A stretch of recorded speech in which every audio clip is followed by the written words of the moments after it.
සුබ දවසක් ආදරණීය යාළුවනේ. දැන් අපි කියන්න යන්නේ ශසිකලා ජානකි මහත්මිය රචනා කරන සඳසාවියේ ආදරණීය නවකතාවේ අලුත්ම එපිසෝඩ් එක. සඳසාවි මට ඔයාව තේරෙනවා.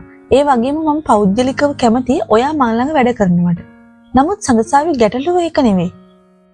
ඇග්‍රීමන්ට් එකේ මගේ වර්ක් රේන්ජ් එක 1 year නිසාද සර්? අනේ අපිට ඒක මුකුත් කරන්නම දෙයක් නැද්ද? මෙහෙමනේ සඳසාවි, ඇත්තටම මම අපේ බොස් එක්ක පෞද්ගලිකව මේ ගැන කතා කළා. මීට කලින් මේ වගේ උදව් ගොඩක් මම කරලත් තියෙනවා මේකේ වැඩ කරන මිස්ලට. නමුත් ඔයාව තවදුරටත් මෙහි තියාගන්න එකට අපේ ඕනගේ ලොකු කැමැත්තක් නැහැ මගේ. වැරදිවට හිතන්නේ නැත්නම් මම සඳසාවිගෙන් පොඩි ප්‍රශ්නයක් අහන්නද? අහන්න සර්. ඔහුගේ හැටි දැන උන්නද? සඳසාවි ඉවසන්න උන්නේ. කෙලෙස හෝ නැවතත් මෙහි වැඩ කිරීමට අවස්ථාවක් ගැනීමේ අටියෙනි. නැතිනම් නැවතත් සිදුවන්නේ ඔහු අසලට යාමටයි. එසේ වුවත් කෙලෙසින්වත් ඔහුව දැස්සලින් දැක දැක අමතක කරනවා පහසුවක් නැත. සඳසාවි අපේ ඕන එක මොකක් හරි FI එකක් එහෙම තිබ්බද? FI එක? ඔව් අපේ විරාත් රාජ් මණ්ඩවල සර් එක? නෑ සර්, එහෙම දෙයක් තිබ්බේ නෑ. එහෙමද? නෑ මම එහෙම ඇහුවේ සර් මගෙන් ගොඩක් වතාවක් සඳසාවි ගැන අහලා තියෙනවා. මම ඔයාගේ ලෙටර් එක සර්ට මේල් කළාම සර් එක කැන්සල් කරලා තිබ්බා. එහෙම වුණේ පළවෙනි වතාවට. නානායක්කාර පැවසුවේ සඳසාවිගේ සිරුර පුරාවටම අසාමාන්‍ය ලෙස දැස් රැගෙන යමිනි. ඇයට මේ මොහොතේ ඒ දැනුණද කළ හැකි යමක් නොතිබුණු නිසාවෙන් ඇගේ සාරි පුටින් උරහිස් ආවරණය කරගත්තේ ඔහුට පෙනෙන්නටමයි. ඔව් සර්, මම විරාජ් සර්ගේ සෙක්‍රටරි විදිහට තමයි වැඩ කරේ. ඒක නිසා වෙන්නේ නැති එහෙනම්. කමක් නෑ සර්, එහෙනම් මම යන්නම්. ඕහෝ, සෙක්‍රටරිද? එහෙනම් හොඳ දේවල් වෙන්නේ නැති. මොකද්ද සර්? නෑ සඳසාවි, මම බලන්නම්කෝ සර් එක්ක තව පාරක් කතා කරන්න. හරි සර්, මම යන්නම් එහෙනම්. හොඳයි සඳසාවි. අර සඳසාවි, අර අලුතෙන් ආපු account මිස්ට එන්න කියලා යනවද? හරි සර්, මම කියන්නම්. excuse me sir, Mr. Nanayakkara mail එකක් එවලා තියෙනවා. මම සර්ට send කරන්නද? විරාජ්ගේ අලුත් සෙක්‍රටරි ටීෂා විමසුවේ පෙර ලෙසින්ම මුව එහා මෙහා කරමින් තාලයකටය. විරාට්ට ඇයගේ හඬින් පවා දැනුනේ කනස්සලු ස්වභාවයකි. ඔව් එහෙම කරන්න ටීෂා. සර්ට මහන්සිද සර්? මං කෝෆි එකක් රෙඩි කරන්නද? No thanks ටීෂා, මේල් එක send කරන්න. It's okay sir. විරාට් ඔහුගේ ආයතන ඊමේල් ගිණුමට ලොග් වී බැලුවේ පෙර ලෙසම නැවතත් ඔහු සිතූ දෙයමද කියලයි. ඉතින් ඔහුගේ කෝපය උත්සන්න වීමට මහ වේලාවක් ගත නොවුණි. ටීෂා, ඔය මේල් එක ඉග්නෝ කරන්න. මොකද්ද සර්? මීගමු ෆැක්ටරියෙන් එවලා තියෙන මේල් එක. ඒකේ ලාස්ට් මන්ත් එකේ ෂෙඩියුල් එක එවලා ඇති. ඒක හපවමට මේල් කරන්න. අනිත් එක ඉග්නෝ කරලා දාන්න. සිංහල තේරෙන්නේ නැති මිනිස්සු. ඕකේ සර්. ටීෂා බලන් උන්නේ විරාත් ලන්ච් එක ගැනීමට යනතුරුයි. ඇයට අවශ්‍යව තිබුණේ බුවනිට කතා කොට විරාත් නැවතත් සඳසාවිව ගෙන්වා ගැනීමට යන බව කීමටයි. නමුත් සවස 3ක් පසුවී ඔහු තවමත් වැඩවලම නියැලී උන්නේය. සර් ලන්ච් එක ගන්නේ නැද්ද? ගන්න ඕන. ඇයි ටීෂා ලන්ච් ගත්තේ නැද්ද? මම ගත්තා සර්. එහෙනම් වැඩ කරගන්න. චික්, මේ මිනිහා නම් බකුස්සෙද්ද මන්දා. ඉනා පොදක් නෑ මූණේ, ලස්සන විතරයි. බුවනේ කොහොම ඉදීද දන්නේ. මොකුත් කිව්වද ටීෂා? නෑ සර්, මොකුත් නෑ.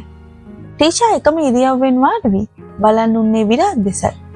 40ට ආසන්නව සිටියද ඔහුගේ කඩවසම් භවයේ නම් අඩුවක් නැත. නමුත් Taman පැමිණ මාස 3ක් පමණ ගෙවී තිබුණද මේ වනතුරුම ඔහුගේ මුහුණෙන් කිසිම විටක ඇය සිනහවක් දැක නොතිබුණි. ඔහු තනිකරම නිහඬ පුද්ගලයෙකි. කොපමණ දෑ කීවද? විටක ටීෂාගේ දැසත් ඇයටත් හොරෙන්ම ඔහු ඔලුහු බඳින අවස්ථා නැතුවම නොවේ. සඳසාවි, සර් ඔයාට එන්න කියලා කිව්වද?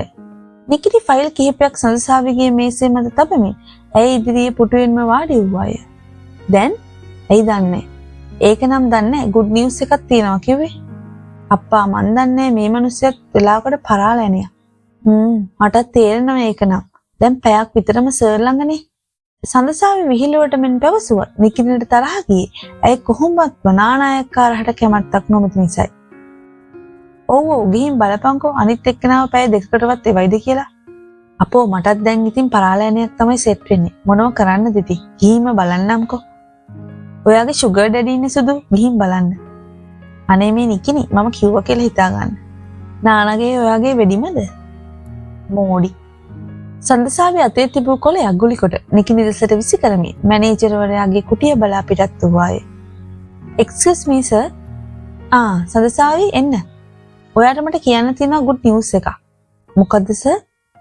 "කිව්වොත් මට මොනවද දෙන්නේ?" "මම මොනවද දෙන්නද සර්?" "දෙන්න නම් ඉතින් ගොඩක් දේවල් තියෙනවා. කොහෙද ඉතින් ඔයාට උවමනාවක් නැහනේ." "නිවුස් එක මොකද්ද කියනවද සර්?" සඳසාවේ විමසුවේ කතාව වෙනස් කිරීමේ අදහසිනි. "මේක කිව්වම සඳසාවේ මට මොනවද දෙන්නේ?" "හරි ඒව පස්සේ බැරියයි. මේකයි. ඔන්න සඳසාවේ කියපු විදිහටම මම මිස්ටර් විරාජ්ගෙන් පර්මිෂන් ගත්තා ඔයාව මගේ ළඟ තියාගන්න." "සර් ළඟ කිව්වේ?" "මගේ ළඟ කිව්වේ මේ ඔෆිස් එකේ ළමයෝ." "ඒ කිව්වේ සර්?" "ඒ කිව්වේ මිස්ටර් විරාජ් මේ කම්පැනි එකේ ඕන මගේ ඉල්ලීමට එකඟ වෙලා ඔයාට දිගටම මෙහෙ වැඩ කරන්න පුළුවන්ද?" "ඔය ඇත්තමද සර්?" "ඇත්තමයි කෙල්ලේ ඇත්තමයි." නානායක්කාර පැවසුවේ සඳසාවිගේ සිරුර පුරාම ඔහුගේ කාමුක දැස් රැගෙන යමිනි. සඳසාවිට දිරවන්නේම නැත්තේ ඔහුගේ මේ බැල්මයි. බුවනි උන්නේ ටීෂාත් සමගම විරාජ්ගේ ආයතනය බලා පිටත් වීගෙනය. ඕ සැලසුම් කළ අයුරින්ම සියල්ල සිදුවීමෙන් පැවතීම නිසා බුවනි උන්නේ ඉතාමත් සැහැල්ලුවෙනි. "ඒක නෙවෙයි බුවි. උඹ කොහොමද බං අර බකුසු විරාත් එක්ක ඉන්නේ? ඒ මිනිහගේ මූණේ කිසි හිනාවක් නෑනේ." "උඹ මොකටද ඉතින් මගේ මිනිහගේ මූණේ හිනාව හොයන්නේ?" "මට වැඩේමයි යන්නේ. ඔයා කියපු නිසා ওই මනුස්සයා ළඟට වැඩට ගියාට මට නම් ඇති වෙලා තියෙන්නේ. කොයි වෙලාවෙ බැලුවත් වැඩ. එවර බුවනි ටීෂා දෙස බැලුවේ පුදුමයෙන්මනි. ඉතින් එවිටයි ටීෂාටත් Taman කිව් වදන්වල බලපතල බව වැටහුනේ. "නෑ මම මේ කිව්වේ ටීෂා මම ඔයාව එතන දාලා තියෙන්නේ එතන වෙන දේවල් මට දැනගන්න ඕනෙවට මිසක් විරාත් දිහා බලාගෙන ඉන්න නෙවෙයි. අන්තිමට මට මෙයාගෙන්ම විරාත්ව බේරගන්න වේද දන්නේ නෑ." "මොනවා කියනවද මන්ද මෙයා? මම එතන වැඩ කරනවා විතරයි. විශේෂයෙන්ම ඔයාට ඕන විදිහට. ඒ නිසා ඔහොම කැත විදිහට හිතන්න එපා බුවි. මම ඔයාට මෙච්චර හෙල්ප් කරද්දි." "හෙල්ප්? ඔයා මට කරන උදව් වලට මම ඔයාට සැලරි එකක් දෙනවනේ ටීෂා. ඔයා පිනට වැඩ කරනව නෙවෙයිනේ." බුවනි පැවසුවේ විරාජ්ගේ ආයතනයේ දෙසට වාහනේ හරවන අතරේම ටීෂා දෙසට නොපහන් බැල්මක් හෙළමිනි. ටීෂා සිත යටින් Taman හටම දොස් පවරා ගත්තේ Taman විසින්ම කටවරද්දාගත් නිසායි. "මේ තව දෙයක්. ඔය මානවී කියන එකට නම් මොනවා හරි කරන්න වෙනවා. ඒකේ උඩපාන නම් වැඩි. මාව සතේකටවත් ගණන් ගන්නේ නෑ." ටීෂා බුවනිහට පැවසුවේ ලිෆ්ට් එකට ගොඩ වීමට යන අතර වාරයේදී ඕන් ඉදිරියට හමු වූ මානවී දෙස බලාගෙනයි. "එහෙනම් ඉතින් ඔයත් ගණන් නොගෙන ඉන්න." බුවනි පැවසුවේ ඇයගේ සුපුරුදු ආඩම්බරකාරී ලීලාවෙනි. "ඔයාගේ අර ගෝනි බිල්ල ඇවිද්ද දන්නේ නෑ." "ටීෂා හරියට කතා කරන්න ඉගෙන ගන්න. ඒ මගේ හස්බන්ඩ් කියන එක ඔයාට හැම වෙලාවෙම මතක් කරන්න බෑ. හැබැයි ඔයාට නම් හරි ඉක්මනට ඒක අමතක වෙනවා වගේ." බුවනි තවමත් Taman ඉස්සෙල්ලා පැවසුවදන් මතකයේ තියන්නේ නැති බව ටීෂාට වැටහුනේ එවිටයි. "හරි අනේ." බුවනිලා යන විටත් විරාත් පැමිණ උන්නේය. "Good මෝනින් darling. ඔයා මෙච්චර වෙලාසෙන් ඉන්නවද? ඇයි බුවනි දැන් ආවේ? මාව බලාපොරොත්තු වෙන්නේ නෙවෙයිද?" ඔහුගේ වදන් වෙනදාට වැඩියෙන් තරමක් රළුද කියාත් බුවනිට නොසිතුණා නෙවෙයි. "බලාපොරොත්තු වෙන්නම් තමයි. ඒත් ඔය මොකක් හරි අවුලකද බේබි?" "Good මෝනින් sir." "වෙරි ගුඩ් මෝනින් ටීෂා." ඉතින් එවදන් වලින්ම කුමක්කෝ සිදුව ඇති බව ටීෂාට මෙන්ම බුවනිටත් පැහැදිලි වී හමාරේ.